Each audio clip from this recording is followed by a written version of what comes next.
Nagpapasalamat po ako sa inyong suporta sa akin at nagpapasalamat po ako sa pagprotekta nyo. Unang-una po kay Yusek Zulaika Lopez at sa lahat po ng mga personnel ng Office of the Vice President. Lalong-lalo na po bukas dahil meron na naman pong hearing doon sa House of Representatives na ang Committee on Good Governance. Nagpapasalamat din po ang pamilya ni Yusek Laika Lopez, lalong-lalo na ang kanyang ina na si Nina Tanglao, sa inyong tulong sa kanyang anak, sa inyong pagbabantay sa kanya. Alam po natin, malaki po yung trauma na pinagdadaanan niya ngayon. Minsan po nakakahawa dahil po sa harassment and threat to her life. Alam ko po, busy po kayo lahat. Lahat kayo kailangan maghanap buhay dahil mahirap ang buhay ngayon. Pero nandyan kayo para magpakita at magbigay ng suporta sa akin at sa opisina ng Vice President. Gusto ko lang ipaalala sa ating mga kababayan na ayaw natin ng kaguluhan. Na tayo ay may karapatan sa peaceful assembly at tayo ay may karapatan na magsalita kung ano yung nararamdaman natin at gusto nating makita mula sa ating gobyerno. Ang gusto natin makita ay genuine public service. Kung maalala niyo po, hindi ako sumama o sumali kahit sa anumang panawagan ng pagtanggal sa Pangulong Marcos sa kanyang pwesto. Bumisita ako sa rally ng Kingdom of Jesus Christ sa Bonifacio noon dahil nakiramay o nagkipagsimpatiya ako sa kanilang nararamdaman at hirap na pinagdadaanan. Ang lagi kong panawagan sa taong bayan ay hingin, idemanda sa gobyerno na ibigay nila ang serbisyo na karapat-dapat para sa mga Pilipino. Simulan na natin sa mga campaign promises.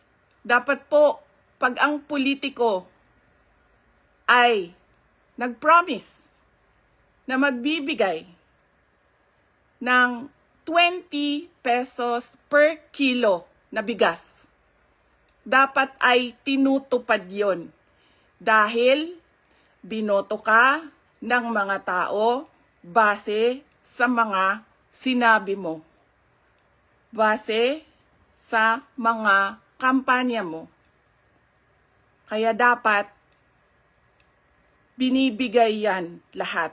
Kung ano man ang sinabi ng isang tao, ng isang politiko, ng isang kandidato sa entablado, dapat nakikita yan ng taong bayan. At higit pa, dapat ang nakikita natin. Hindi tayo dapat naghihirap, hindi tayo dapat pinapahirapan, kundi dapat nagpapakitang gilas ang ating gobyerno na sila ang pinakamagaling pagdating sa hustisya at karapatan ng mga mamamayan at kabutihan, kaunlaran at peace, kalinaw, kapayapaan sa bayan. Ulitin ko, dapat hinihingi natin sa ating pamahalaan ang karapat-dapat para sa isang maunlad at mapayapang lipunan. Mga kababayan, nararamdaman ko kung ano yung matagal nyo nang nararamdaman. Sinubukan ko na magtrabaho ng maayos sa Department of Education dahil yun naman ang aking pangako sa inyo. Ginamit ko ang pangalan ko, Sara Duterte, Inday Sara Duterte. Sabi ko sa inyo, trabaho, edukasyon, mapayapang pamumuhay. Pero, anong nangyari? Binastos ang budget, ang Department of Education. Hindi ko na kailangan magbigay ng ebidensya. Nakikita nyo sa General Appropriations Act, simula sa NEP, papunta sa GAB, papunta sa BICAM, papunta sa batas. Nakikita natin yon. Dapat hinihingi natin na matino ang mga namumuno sa atin. Sinabi nila, ako daw ay krung-krung. Ako daw ay baliw. Ako daw ay wala sa tamang pag-iisip. Ano bang sabi ko sa inyong lahat? Psychological test, kahit ano yan, neuropsychiatric test, kahit anong pang test yan. Gagawin ko yan. Dagdagan ko pa ng drug test.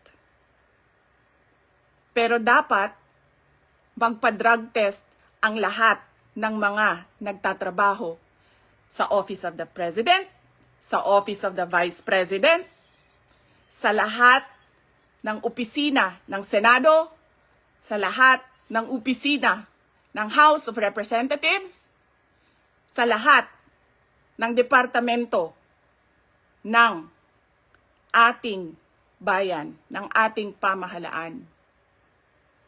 'Di ba? Ano pang test ang gusto niyong idagdag ko? Wala na kayong mapuna sa akin. Pinagtatakpan ninyo ang mga kakulangan ng pamahalaan. Ako ang ginagawa ninyong punching bag para hindi napapansin, nakikita, naririnig ng mga tao ang kalokohan, ang korupsyon, at ang katiwalian na ginagawa sa gobyerno. Magpa-drug test tayong lahat sa harap ng taong bayan. Dalawa lang yan, mga kababayan. Ibigay namin ang mga pangako namin sa inyo noong nangangampanya kami. At papakita namin sa inyo na matino kami. Magpapadrug test kaming lahat.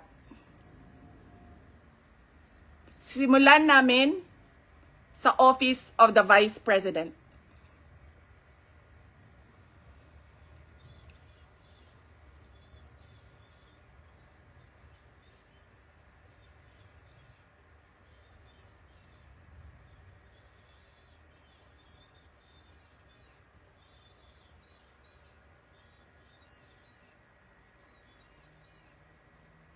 Ayaw nila tayo tigilan dahil hindi tayo sumusunod sa kanila.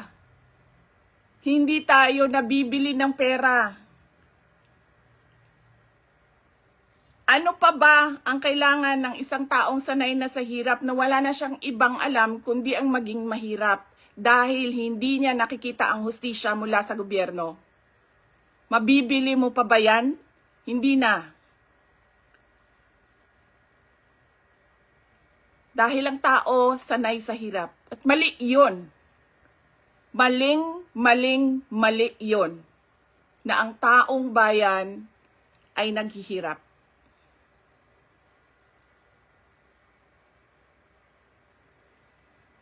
Mga kababayan, Ulitin ko ang aking pagpapasalamat sa inyong suporta, sa inyong pagprotekta, at lalong-lalo na sa inyong pagmamahal. Nararamdaman ko yon. Mahal ko kayong lahat. Mahal ko itong bayan natin. Wala na po tayong ibang bayan. Hindi po tayo mga politiko at mga mayayaman na meron pong bahay kung saan-saan. Sa Australia, sa Singapore, sa Amerika, sa Spain, sa Europe, kung saan-saan ang mga bahay nila. Napakadali sa kanila na talikuran ang bayan. Pero tayo, saan tayo pupunta? Sa mga probinsya lang natin. Sa Samar, sa Leyte, sa Cebu, sa Bohol, sa Siquijor, sa Negros Oriental, sa Negros Occidental, sa Panay Island, sa Mindanao, sa Luzon. Doon lang tayo makakapunta, makakauwi kung magulo ang bayan. Pero ang mga mayayaman at mga politiko, iiwanan lang tayo. Kaya mga kababayan, paniguraduhin nyo na hinihingi ninyo sa gobyerno kung ano yung karapat-dapat para sa ating lahat. Hindi lang karapat-dapat para sa mga politiko at mayayaman. Nagpapasalamat po ako at paalala po ulit sa inyong lahat, peaceful assembly sa ilalim ng freedom of speech ang ating hangad.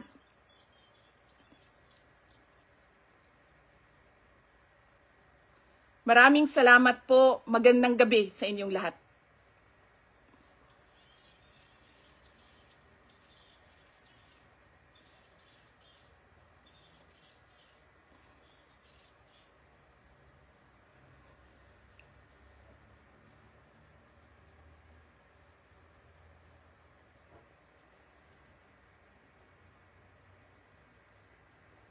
Laban. Lumaban kayo. Right.